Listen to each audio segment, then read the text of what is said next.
گم نہ ہو جانا اس سے ماورا، اس سے بلند تر ہو کر اس ہستی کو پہچاننا جس نے اس کو پیدا کیا. انی وجہت وجہی للذی فطر السماوات والارض حنیفا وما انا من المشرکین. پھر اس پر قائم رہنا اور بڑے سے بڑا رزق آپ نے گھر سے نکال دیا ٹھیک ہے چل جا رہا. قال سلام علیک ساستغفر لک ربی انہ کان بی حفیظ. موت کو فیس کیا ہے، اس طرح کیا ہے. کیسا جواب دیا کیسا؟ میں نے کہا کہ مذاق کا انداز تھا یہ عمل میں. کیسے پوچھو؟ ایک صحیح سالم کھڑا باقی ٹوٹے ہوئے تو کرنے والا یہ سرکمسٹانشل ایویڈنس کیا ہوتا؟ آج بھی آپ کے ہاں مقدمات کے اندر ایک سرکمسٹانشل ایویڈنس تو ہوتا ہے، حالات کرائم کی کیا گواہی ہے. تو وہ سالم میں باقی سب ٹوٹے ہوئے. دوسرے یہ کہ آلہ جو ہے اس کے پاس میں برآمد ہو رہا ہے کندھے پر رکھا ہوا. اور پھر یہ کہ بادشاہ کے دربار میں جا کر جس طرح وہ انکار کیا ہے خدائی ان کا ٹھیک ہے اس کو تو اب زندہ آگ میں ڈالو اور یہ ختم بس. اچھا اس کے لیے تیاریاں کی گئی ہے. سورہ صافات میں اس کا ذکر موجود ہے. تو اب حضرت ابراہیم دیکھ رہے ہیں کہ میرے لیے آگ الاؤ تیار ہو رہا ہے بہت بڑا. ایک اوپر مچان بنائی گئی ہے جہاں سے ان کو پھینکنا ہے آگ سب ہو رہا ہے. وہ سب یہ کس لیے کر رہے تھے؟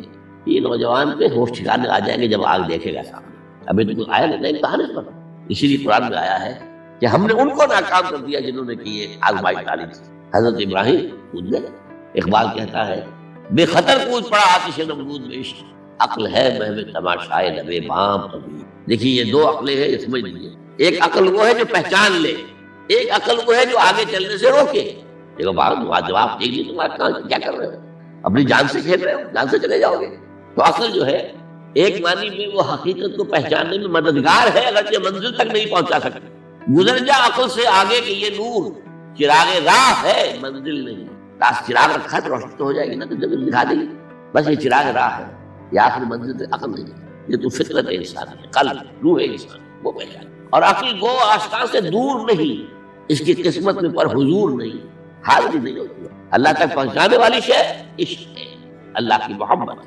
آگے چلنے سے تو عقل کو، عقل کا لفظ جو ہے وہ اس سے پہلے یقین کئی مرتبہ میں نے یہاں بیان کیا ہوگا.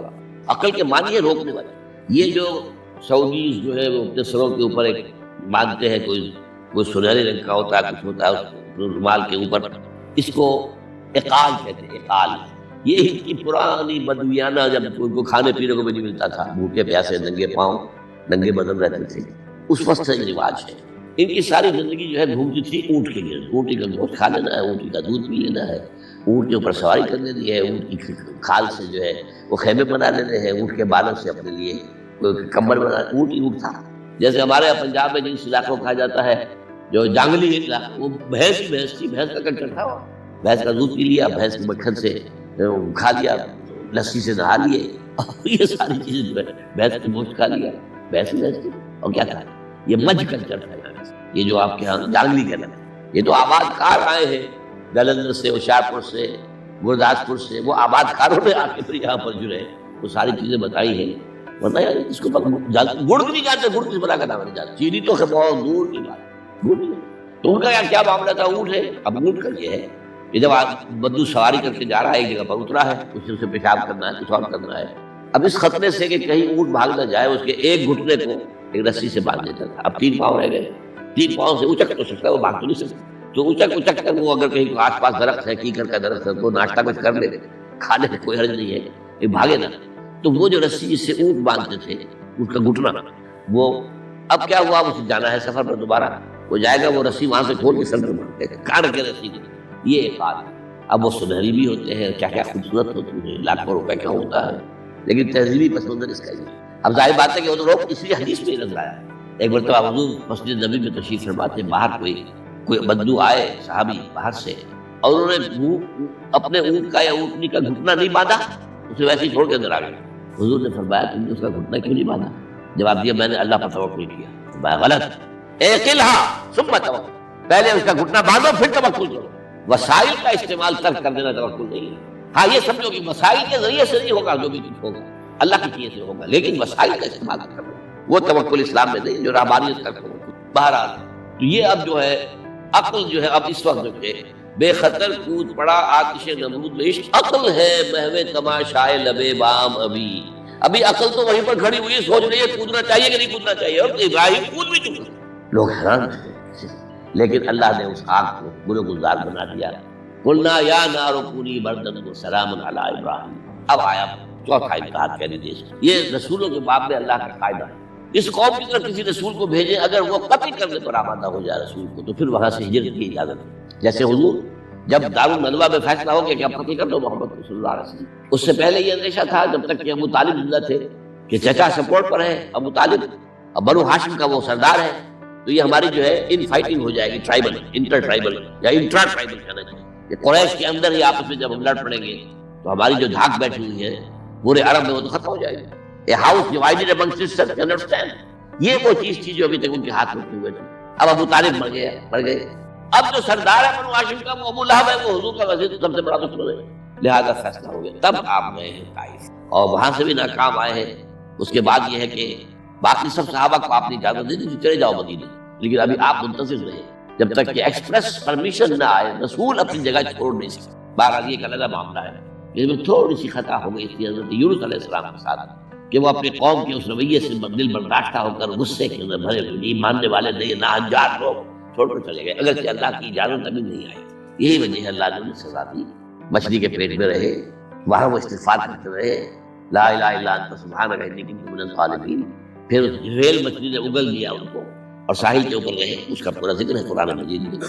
بہرحال تو یہ اب معاملہ آ گیا وطن کو چھوڑنے کا، لہذا ہجرت کی۔ ان قال انی ذاہب الی ربی سیہدین، ٹھیک ہے تم لوگ حال یہ ہے، میں نے تمہیں ہر طرح سمجھایا، نرم بھی سمجھایا گرم بھی سمجھایا، تمہارے اوپر ہتھوڑے بھی برسائے اور پھول بھی برسائے، تم کسی طرح ماننے والے نہیں، اب تم میری جان کے دشمن بن گئے ہو تو ٹھیک ہے میں جاتا ہوں۔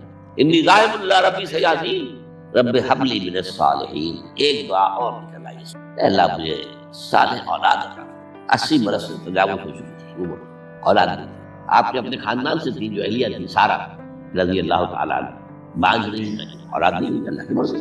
بہرحال حضرت ابراہیم کے ساتھ ہجرت کرنے والوں میں حضرت سارہ بھی تھی آپ کی اہلیہ، حضرت لوط بھی تھے آپ کے بھتیجے، اور حضرت لوط کی اہلیہ بھی تھی۔ یہ اہلیہ جو ہے لوط کی یہ مومنہ تھی، یہ ساتھ انہوں نے ہجرت کی۔ بعد میں جب انہیں اللہ تعالیٰ کے حکم سے حضرت ابراہیم نے بھیج دیا سدوم اور عمورہ کی بستیوں کی طرف، تو وہاں شاید معلوم ہوتا کہ اور شادی کی ہے، وہ کافرہ رہی اور اس نے جو ہے حضرت لوط کے ساتھ جو ہے خیانت کا معاملہ، وہ ایک علیحدہ معاملہ۔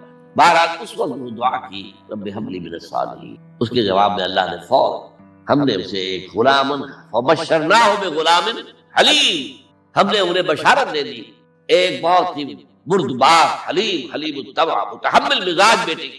یہ اسماعیل کی تعریف ہے، نوٹ کر لیجیے گا، دوسرے بیٹے ہوئے حضرت سارہ کے بعد بھی ان کو کہا گیا ہے غلام علیم عالم، حضرت اسماعیل کے لیے کہا گیا ہے غلام حلیم، بہت بڑے حلیم متحمل مزاج، بہت بات۔ اس کا بھی تھوڑی سی داستان بیان کر دوں۔ حضرت سارہ کہاں کیا اولاد نہیں تھی، حضرت ابراہیم ہجرت کر کے آئے تھے، کہاں سے پیدا کہاں ہوتے، شہر ارم، یہ جو عراق کا اس وقت کا سب سے بڑا شہر تھا، صدر مقام تھا، وہاں پیدا ہوئے تھے، وہاں سے ہجرت کر کے کہاں آئے، شام میں علاقہ خاص طور پر فلسطین کا جو ہے کنعان، یہاں آ کر آپ نے ڈیرا اپنا جمایا، اور اس کے قریب میں ہی 2 بستیاں تھیں جہاں پر کہ وہ سوڈومی والا معاملہ جو ہے آپ کو معلوم ہے، بدترین جو ہے گندگی تھی ان کے اندر، جہاں حضرت لوط علیہ السلام۔ پھر انہوں نے ایک سفر کیا مصر، اس کی وجہ بھی سمجھ لیجئے، مصر میں اس وقت جو خاندان حکمران تھا وہ عرب تھا، وہ مصری نہیں تھے، وہ فرائض نہیں تھے، مصر کے تھے، عرب سے آ کر لوگوں نے قبضہ کیا۔ تو حضرت ابراہیم وہاں گئے، وہاں ان کی بڑی پذیرائی ہوئی۔ ایک حادثہ سا بھی ہوا کہ یہ اندیشہ تھا کہ کہیں حضرت سارہ بہت خوبصورت تھی تو کوئی بادشاہ جو ہے، بادشاہوں کے اپنے انداز ہوتے ہیں تو کوئی جو ہے کوئی غلط حرکت نہ کرے، تو کہا کہ سارہ سے کہا کہ میں جب یہ مجھ سے پوچھے گا یہ کون ہے تو میں کہہ دوں گا میری بہن ہے، نہیں میں کہوں گا بیوی، پھر تو وہ کہے گا ٹھیک ہے بھیا اب میں لے جاؤں بہن۔ بہرحال اس میں جو بھی ہوا اللہ تعالیٰ نے حضرت سارہ کی عزت بھی بچائی، وہ معجزہ دیکھا حضرت ابراہیم کی طرف سے جو اللہ نے پیش کیا، جیسے حضرت سارہ کو مصر کے بادشاہ کی اس غلط نیت سے بچائے رکھا۔ پھر اس شخص نے جو ہے اپنی بیٹی ہاجرہ یہ خدمت میں پیش، یہ ہاجرہ کنیز نہیں تھی، یہ اصل میں یہودیوں نے مشہور کر دیا۔ یہودی کہتے ہیں کہ اصل بیوی تو تھی حضرت سارہ، اور سارہ کے اولاد بعد میں ہوئی ہے، وہ ہے اسحاق، اسحاق کے بیٹے ہیں یعقوب، یعقوب کی اولاد ہم ہیں، تو اصل تو ابراہیم کی اولاد ہم ہیں۔ ہاجرہ جو ہے تو کنیز تھی، لونڈی تھی، لہذا اس کی وہ عزت نہیں، اسماعیل کی وہ عزت نہیں، اسماعیل کا وہ مقام نہیں، یہ یہودیوں کا قول ہے۔ لیکن وہ اصل میں کنیز نہیں تھی، وہ بیٹی تھی، شہزادی تھی، بلکہ تاریخ نے اپنے آپ کو پھر دہرایا ہے کئی ہزار سال بعد۔ حضور نے صلح حدیبیہ کے بعد جب خطوط لکھے ہیں دعوتی بادشاہوں کے نام، شہنشاہ ایران